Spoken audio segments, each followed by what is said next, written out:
Graça e paz. Hoje eu quero falar um pouquinho a respeito do nosso interior. Nós sabemos que muitas vezes nós precisamos olhar para dentro de nós. Muitas vezes não sempre, né? Porque nós somos um espírito, temos uma alma e habitamos em um corpo. Então nós precisamos estar sempre, tanto com o físico em dia, a nossa área espiritual, né? A nossa intimidade com Deus, a nossa vida com Deus. Mas também nós temos uma alma que nós precisamos cuidar dessa alma. E muitas vezes nós não olhamos para dentro de nós, não fazemos esse raio-x. Como que está a minha alma? Como que está o meu interior? Porque tudo começa na nossa vida na área do pensamento. Por isso que lá em Romanos 12:2 fala que nós precisamos renovar a nossa alma. Ou seja, quando eu aceito Jesus, o meu espírito ele nasce de novo. Aí tem o texto que Paulo fala em 1 Coríntios, né, que eis que tudo se fez novo, que nós somos uma nova criatura, eis que tudo se fez novo. Tudo se fez novo na área do espírito, mas na área da nossa alma ela não nasceu de novo. O nosso corpo não nasceu de novo. O que nasceu de novo foi o seu espírito. Então a alma, o que eu tenho que fazer? O espírito ele nasceu de novo. A alma ela tem que ser transformada. É o que Paulo fala conosco lá em Romanos. Que a nossa alma ela precisa ser transformada. O Espírito Santo vai transformar minha alma? Não. O Espírito Santo, ele nos direciona. Mas nós temos que ter a nossa atitude. Porque lá fala transformai-vos. Lá não fala que o Espírito Santo vai transformar a sua mente. A sua mente, né, que é a sede da sua alma. A sede da nossa alma é a nossa mente. Então a nossa mente ela vai sendo transformada à medida que nós vamos tirando da nossa mente as mentiras, os enganos, à medida que nós vamos trocando pensamentos, né, de derrotas, pensamentos de fracasso, pensamentos de crenças limitantes. O que é crença limitante? Crença limitante é uma mentira que eu vou repetindo tanto, que ela passa a ser uma verdade da minha vida. Né? Por exemplo, eu não sou amado, ou eu não valho nada. Por quê? Porque às vezes você ouviu isso, né, desde pequeno. Essa menina não vai dar em nada. Esse menino é burro. Você é muito desorganizado. E você vai retendo aquilo dentro de você. Seu subconsciente vai absorvendo tudo. Porque o nosso subconsciente tá nele tudo aquilo que aconteceu conosco desde o útero. Desde o útero materno tá lá. Às vezes não tá no consciente. Porque o inconsciente, 95% do nosso cérebro está no inconsciente. 95% é o inconsciente. Apenas 5% é consciente. Então, tudo aquilo que muitas vezes acontece comigo na fase adulta é reflexo de algo que está lá no meu inconsciente desde criança. Então, por isso que nós precisamos fazer um raio-x na nossa alma. O que é um raio-x? O raio-x, ele mostra aquilo que está doente, aquilo que está quebrado dentro de nós, não é isso? Quando o médico ele suspeita que você fraturou uma perna, um pé, um braço, um dedo ou qualquer coisa, ele vai pedir um raio-x, porque ele precisa ver lá por dentro para ele diagnosticar qual que vai ser o tratamento. Ou seja, vai colocar um gesso se for necessário, ou você vai tomar um remédio, né? Às vezes faz um raio-x da face para ver se você está com uma sinusite, do pulmão para ver se você está com uma bronquite. Por quê? Porque a doença, ela está aí dentro, mas o médico ele não está enxergando. Assim é a nossa alma. Às vezes tem coisa aí dentro que nós não estamos enxergando. Porém, o nosso comportamento, ele demonstra que tem alguma coisa errada. Porque pensamento vira sentimento. E sentimento vira ação, né? Que pode ter uma reação. Que com certeza, né, vai ter uma reação. Ou boa ou ruim. Depende do comportamento, depende da ação. Então, é um pensamento que gera um sentimento, que gera uma ação. E muitas vezes nós estamos cuidando mesmo do nosso espírito, às vezes do nosso corpo, né, indo numa academia, tomando um suplemento, fazendo exercício físico, né, que eu acabei de dizer, mas nós não estamos cuidando da nossa alma. E eu quero ler um versículo primeiro, que está aqui em Gênesis 1:28, fala assim: e Deus os abençoou e Deus lhe diz: frutificai, multiplicai-vos, enchei a terra, sujeitai, dominai sobre os peixes do mar, sobre as aves dos céus, sobre tudo aquilo que se move sobre a terra. Então Jesus deu esse domínio para o homem, né? Primeiro ele abençoou, ou seja, a bênção ela vem antes, né, do mandamento de governar. Então Deus ele nos abençoa, ele nos dá a condição de governar também a nossa alma, de governar os nossos pensamentos, os nossos sentimentos. O primeiro governo que tem que existir é o governo dentro de nós mesmos. Eu fico pensando em Jesus Cristo. Jesus ele sabia que ele ia morrer na cruz do Calvário. E ele era o quê? Carpinteiro. Você imagina se toda vez que ele precisasse cortar uma madeira, pregar, né, um prego ali na madeira para fazer uma cadeira, uma mesa, qualquer coisa, se ele ficasse pensando no tipo de morte que ele ia ter. Mas Jesus o que? Ele governou a sua alma. Se tem uma coisa que um livro maravilhoso do Augusto Cury que fala, né, que Jesus ele tinha domínio dos seus pensamentos, dos seus sentimentos, da sua alma.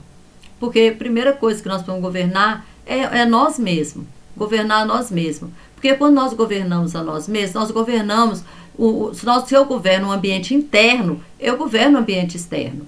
Por exemplo, quando a gente vai tirar uma carteira de motorista, se eu governo o meu corpo, porque a gente fica ansioso, a gente fica preocupado, a gente fica com medo, né? Principalmente é uma pressão psicológica, né? Que você tem que fazer tudo muito certinho ali, que senão você não vai conseguir tirar a carteira.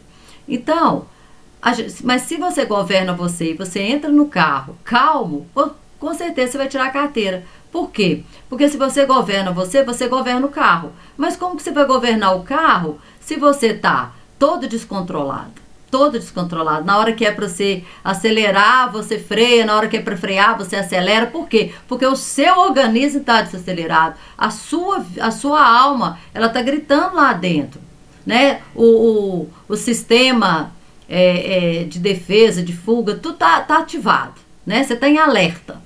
E aí você não consegue tirar a carteira. Por quê? Porque você não dominou do lado de fora, você não teve esse domínio do carro. Porque é isso que acontece. Quando nós não dominamos a nós mesmos, nós não conseguimos dominar as situações de fora. Só que Deus já nos abençoou, não é verdade? E um texto também que me chama muita atenção é o texto que está aqui em Marcos 5, daquela mulher do fluxo de sangue. Ela, olha para você ver no versículo Marcos 5, 28, fala assim: porque ela dizia para si mesma, se tão somente eu tocar nas suas vestes, eu ficarei curada. O que ela fez? Ela foi se auto-ministrando, ela foi ministrando para ela mesma, que se ela conseguisse tocar, ela seria curada. Então é uma ministração. Ela ia falando com o quê? Aqui fala, se tão somente tocar nas suas vestes, sararei. Ela dizia para quem? Para ela mesma. Ela dizia para ela mesma, se eu tocar, eu serei curada.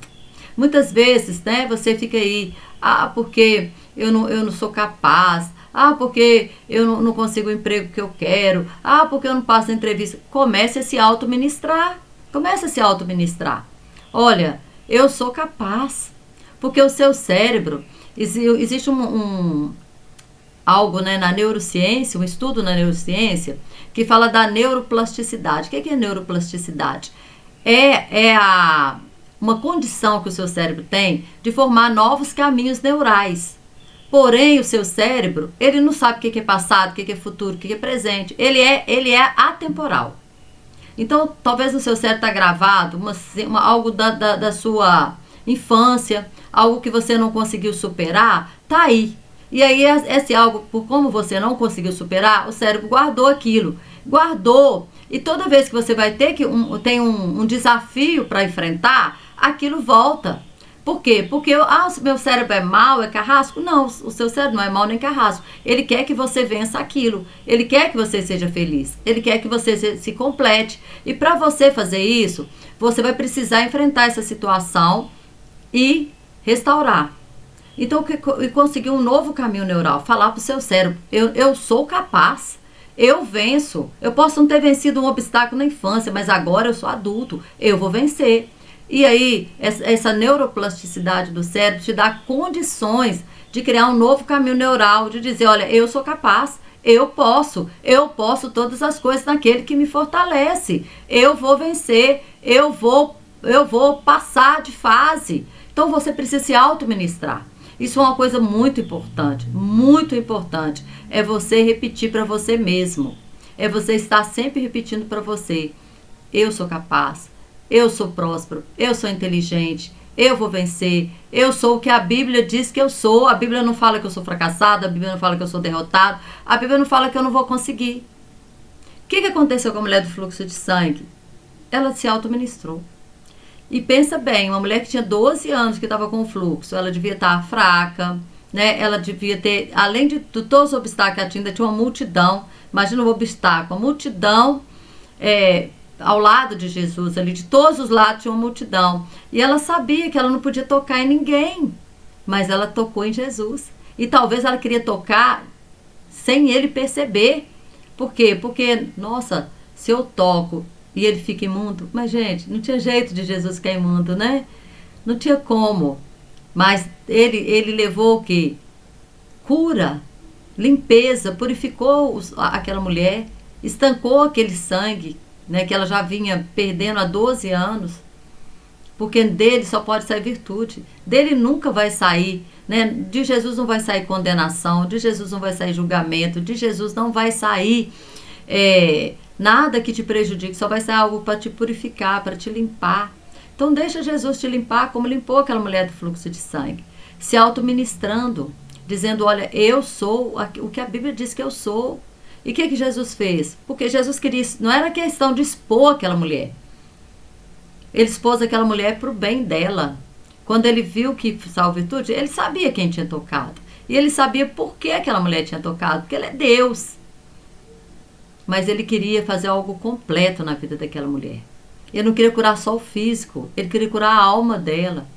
Porque o que acontece quando ele chama ela publicamente? Ela teve a oportunidade, fala que, olha para você ver, Jesus ele parou e ele falou: alguém me tocou. Gente, essa mulher, ela teve uma fé, ela se autoministrou, uma força de vontade. Não vou dizer só fé, porque a fé em si é morta, como diz a palavra.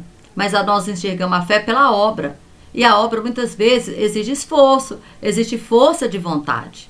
E aquela mulher, ela não somente ela falou para ela, mas o que ela fez? Ela não adiantava nada. Imagina se ela ficasse falando lá para ela só e não tivesse ido até Jesus. Ter ficado onde ela estava. Mas ela, o que ela fez? Ela falou, ela se autoministrou. Aquela autoministração, né, certamente deu ela força para ela chegar até Jesus. Porque a alma dela agora estava dizendo: e se eu tocar, eu vou ser curado. Se eu tocar, eu vou ser curada. E ela não deixou passar pensamento assim. Porque ela ocupou o pensamento dela. Ela ocupou o pensamento dela: se eu tocar, eu vou ser curada. Ela não deixou entrar pensamento assim: ah, e se a multidão te pega? Ah, se você vai ser morta, você vai ser apedrejada, porque você não pode tocar. Ah, se você fizer isso. Não, ela não ficou pensando com um monte de pensamento negativo. Ela ocupou a mente dela naquele momento. Porque quando você ocupa sua mente com algo, alguma coisa, a sua mente ela vai fixar naquilo. E o seu cérebro ele vai absorver aquilo como se aquilo fosse a verdade absoluta daquele, entendeu? E vai desfazer aqueles caminhos neurais, aqueles caminhos de fracasso, de derrota, e vai trazer um caminho de cura, de vida na sua vida. E aí ela vai, e ela enfrenta a multidão, ela enfrenta o que tiver que enfrentar. Talvez o que você precisa é seguir o exemplo dessa mulher, é ouvir o que ela fala, né, aqui nos fala através desse texto, dessa autoministração. Eu posso, eu dou conta, eu sou mais do que vencedora, eu sou aquilo que a Bíblia diz que eu sou, e não adianta simplesmente você repetir de vez em quando e não tomar posse disso. Mas quando você vai se autoministrando, aí a sua mente vem, né? Ah, mas você não é isso não. Sou sim, eu sou o que a Bíblia diz que eu sou. Eu sou mais do que vencedora. Vai dar certo, vai dar certo. Eu vou passar nesse exame, eu vou passar nessa entrevista, eu vou conseguir esse emprego, eu vou tirar uma boa prova no Enem. Mas é lógico, né? São duas coisas. Você vai se autoministrar e você vai correr atrás. É o que essa mulher fez. Ela se autoministrou, mas ela não ficou se autoministrando lá dentro da caverna, sei lá onde que ela ficava da casa, não sei, né? Onde ela morava, não sei. Mas ela foi até Jesus. Então você vai fazer as duas coisas, você tem que se autoministrar e ir, né? São as duas coisas. Oração é o quê? Orar mais ação. São duas palavras. E a mesma coisa é a palavra imaginação. E às vezes você se auto-ministra e também se vê, começa a imaginar uma cena muito diferente, né? Porque às vezes aconteceu algo com você, tô pegando aqui entrevista de emprego, tá, gente? Eu não passei naquela entrevista. Eu falei isso assim errado. Tira isso da sua cabeça. Vamos apagar isso e vamos criar uma nova imagem. Tira a imagem negativa e cria uma imagem positiva. Cria uma imagem de você passando, de você comemorando. Tira a entrevistadora falando com você, que você foi ótima ali na entrevista. Cria uma nova imagem. Porque imagem também, ela tem duas coisas. Imaginação. Imagem mais ação. Então eu vou imaginar e eu vou agir. Você vai falar e vai seguir o exemplo da mulher do fluxo de sangue. Ela falou para ela mesma, mas ela foi. Ela não ficou esperando Jesus ir lá, não. Ela foi. Ela teve uma atitude. Por que eu falei? Pensamento gera sentimento, que gera ação. Então eu vou começar a pensar de maneira diferente, porque eu vou ter... Aí o pensamento e o sentimento. E aí vai ter a ação de você falar. De você se auto-ministrar. Então, são três atitudes. Então, pensamento gera sentimento, que gera comportamento. Então, eu vou me auto-ministrar, eu vou tomar posse, dessa pessoa em Cristo Jesus, de quem eu sou em Cristo Jesus, mais do que vencedora, e eu vou correr atrás. Eu quero passar no NEM e tirar uma boa nota, eu vou estudar. E o Espírito Santo vai fazer a parte dele, que ele fará te lembrar todas as coisas, né? Mas se não tem nada na sua mente, o que ele vai fazer você lembrar? Não é mesmo? Então ele vai fazer lembrar aquilo que você estudou. Então nós temos que ter também essa questão da nossa parte, que é a ação. Outra coisa, quando Paulo, tem um texto aqui também que eu gosto muito, que está em Gálatas 1:10, que fala assim, Paulo falando, com a igreja lá da Galácia, olha, porque persuado eu agora a homens ou a Deus? Ou procuro agradar aos homens, ou procuro agradar a homens? Se estivesse ainda agradando ao homem, não seria servo de Deus, de Jesus, Então, o que Paulo está dizendo? Olha, eu não vou esperar ser validado por homens. Eu não vou esperar que vocês... o que eu faço não é para agradar vocês, é para agradar a Deus. Se eu ficasse aqui esperando agradar o homem, então talvez você já foi machucado pelo homem. Porque, irmão, infelizmente, vivendo nessa vida não tem jeito. Uma hora nós seremos, machucado, Tem palavras que doem mais do que uma surra. Uma hora a gente vai ser rejeitado, uma hora vai acontecer alguma coisa. Mas eu não posso ser aquele bibelô. Não posso ser aquele bibelô. Eu tenho que pensar o seguinte, olha, isso não me define. Isso não me define. Eu sei quem eu sou, eu sei a identidade que eu tenho. Eu sou filho amado de Deus. Em Deus eu sou aceito. Porque às vezes o homem, pode acontecer de não te aceitar, pode acontecer de você ter uma rejeição, pode acontecer isso.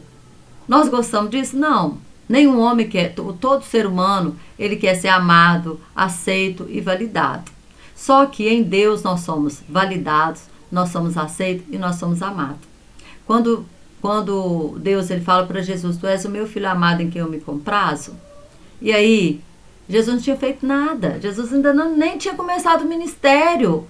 O que Jesus ele tinha sido batizado. Aí Deus fala isso e ele vai para o deserto ser tentado. Imagina. E lá no deserto ele é tentado em quê? Justamente na sua identidade. Se tu és filho de Deus, faz isso. O diabo foi tentando a identidade dele, Se tu és filho de Deus, se tu és filho de Deus. Só que ele sabia, Deus já tinha validado ele falando que tu és o meu filho amado. Então a mesma coisa eu quero te dizer. Quem importa já te validou, que é Deus. Quem importa já te aceitou em Cristo Jesus. Quem importa já te amou tanto, que deu o filho dele para morrer na cruz do Calvário por você. Então se você é amado por Deus, aceito por Deus e validado por Deus, nós não precisamos de validação do homem, não. É isso que Paulo está falando. Se eu estivesse, vou até ler de novo. Porque persuado eu agora a homens ou a Deus? Ou procuro agradar homens? Se estivesse ainda agradando aos homens, não seria servo de Cristo. Então, independente, se você é aceito, se você já foi rejeitado, se você já foi abandonado, se você já sofreu injustiça, se você, né, foi rebaixado, se aconteceu alguma coisa, libera perdão e segue. E segue. Sabe por quê? Porque nós estamos aqui lidando com seres humanos e seres humanos são imperfeitos. Então, às vezes, a gente, até inconscientemente, às vezes a gente machuca uma pessoa, às vezes com uma palavra que a pessoa interpreta de maneira errada, sei lá, de alguma forma. Assim como as pessoas podem nos machucar, nós também podemos machucar as pessoas. E quando nós pensamos, né, em Jesus, Jesus ele foi rejeitado, humilhado, envergonhado, traído, abandonado ali pelos discípulos na cruz, traído por Judas, envergonhado, humilhado, tudo Jesus passou. Por quê? Porque ele, aí, na hora que você está passando, ele é capacitado, ele é o nosso advogado perante Deus e ele sabe o que você passou. Ele sofreu na pele também aquilo que nós sofremos aqui nessa terra. Então, ele é o nosso advogado diante de Deus. E é ele que nos sara, ele que nos cura, ele que nos restaura. Então, deixa ele fazer isso, certo?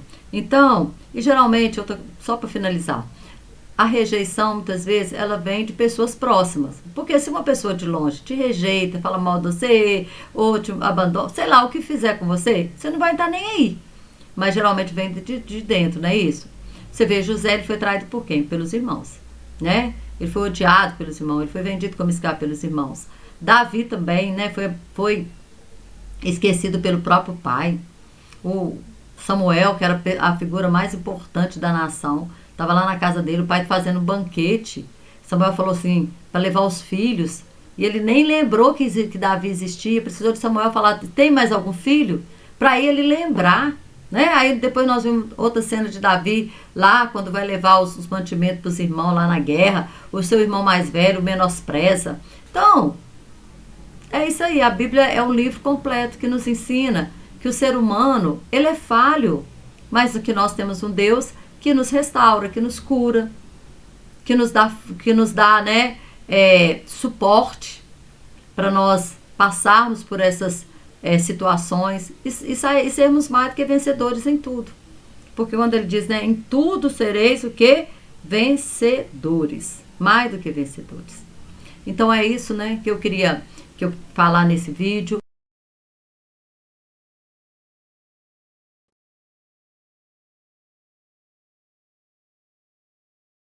Seja calúnia, porque a gente, né, a gente sofre esse tipo de coisa, injustiça, humilhação, seja o que for, que você possa saber que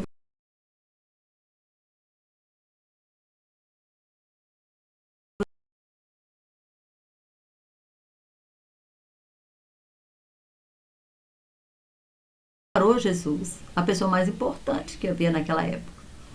E ela contou, isso só fala que ela contou toda a verdade para Jesus. Ela foi contando 12 anos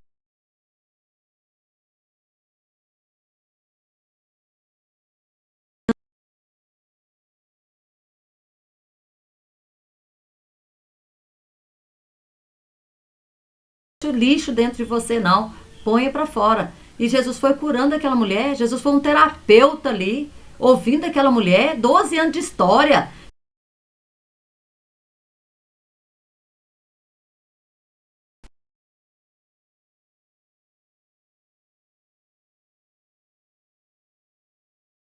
Chegar até ali. E ela foi contando. E Jesus foi ouvindo, ouvindo, ouvindo, ouvindo. E no final ele falou: filha.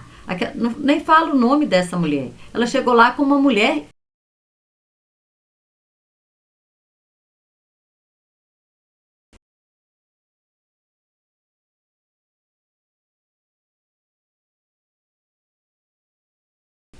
Pegue hoje esse exemplo. Leia aí o Marcos 5 todo, né? O versículo fala da situação dessa mulher. E se veja. E comece a